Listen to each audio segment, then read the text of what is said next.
Be sure to subscribe and click on the bell for notifications on future uploads.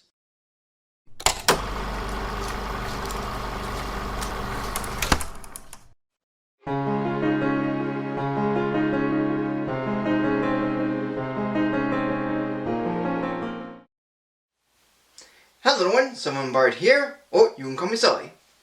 With the continuation of Disney's 100th anniversary, I'd like to review one of their biggest sequels to one of their biggest films, Frozen. And though this sequel has garnered much hate since its release, I for one have the unpopular opinion of this film being better than the first, with only small issues yet bigger defenses. Released on November 22nd, 2019, it's Frozen 2.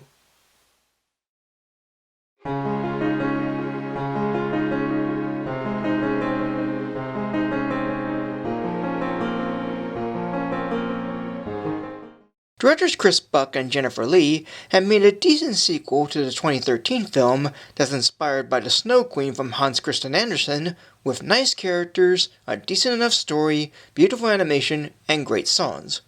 Anna and Elsa's father, King Agnar, once told of an enchanted forest that's home to a tribe known as the Northunderlands, who use magic of the forest spirits to help them thrive: fire, wind, water, and earth. And Arendelle presented the Northunderlands a dam as a gift, as Agnar, as a kid, was once there when it happened. But a fight breaks out which angers the spirits, causing the forest to be concealed under a dense mist, trapping the people inside.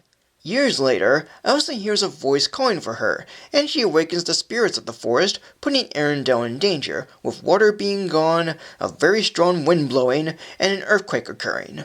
Soon, as the Arendelle folk escaped and are being looked over by the Troll King, Elsa, Anna, Kristoff, Sev, and Olaf travel to the enchanted forest to find the voice Elsa's been hearing, as they come across the Northunderlands and Arendellians, who were trapped there for 34 years, and they all become friends, eventually meeting the forest spirits: wind as some leaves blowing, fire as a tiny lizard, earth as rock giants, and water as a horse.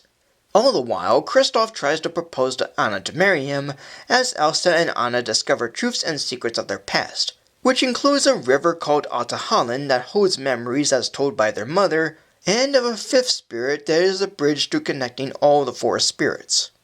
While I once found the first film to be boring and forgettable, I now found it to be only okay overall.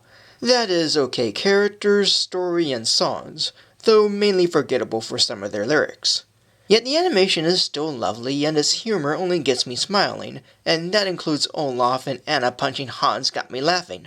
But the sequel I found to be better than the original, despite that I was originally mixed on it when viewing it in theaters.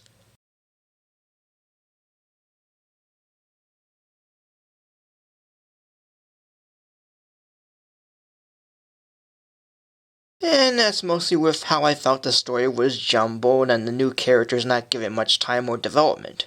Yet watching it again nearly 4 years later, it's actually better than I remembered. Sure, characters like Lieutenant Matisse and Honey Marin still seem underdeveloped, with only basic traits, but I got them fine enough.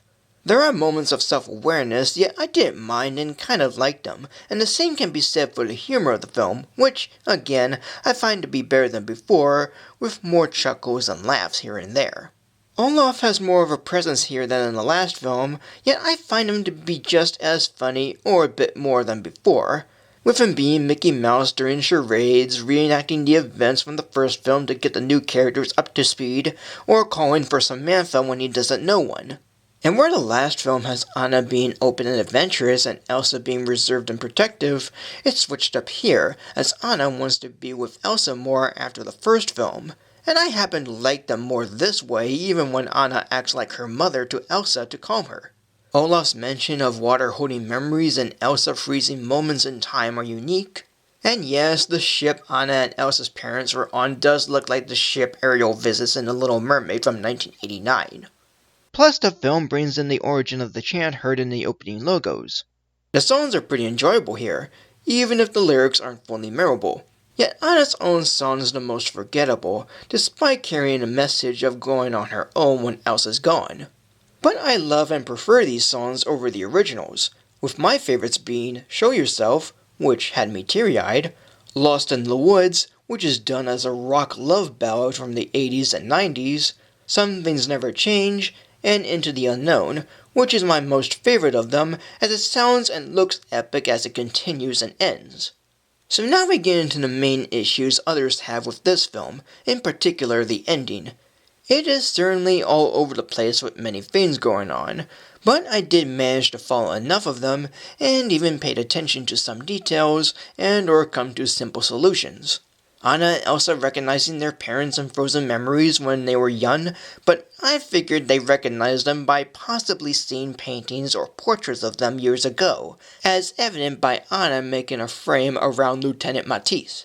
Elsa wants to see what happens to her parents despite knowing that they died, yet she needed to know why they went to Atta Holland, as there is some subtle dialogue from her parents mentioning Elsa and her connection to nature, which does continue on to the next scene when she blames herself for their death.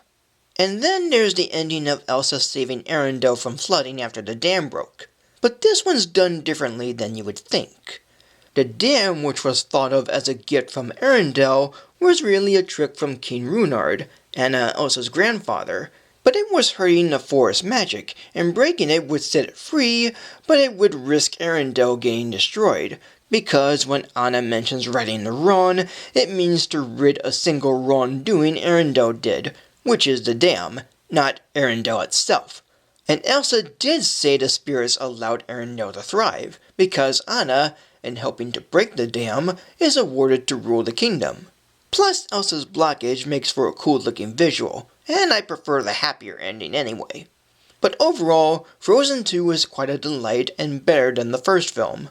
Some of my criticisms from before are still there, but I managed to follow it well enough and paid attention to things I missed, which made it better to understand, and the film even presents themes of change. On top of that, the animation is beautiful, the characters are good, and the songs are surprisingly fun for the most part. And with the news of Frozen 3 coming, I just hope it's as good or better than this. 3 Mickeys. And that is it. So thank you for joining me. Like, comment, subscribe, follow on Facebook or X, support me on Patreon, and stay tuned for Happy Sulli-Days.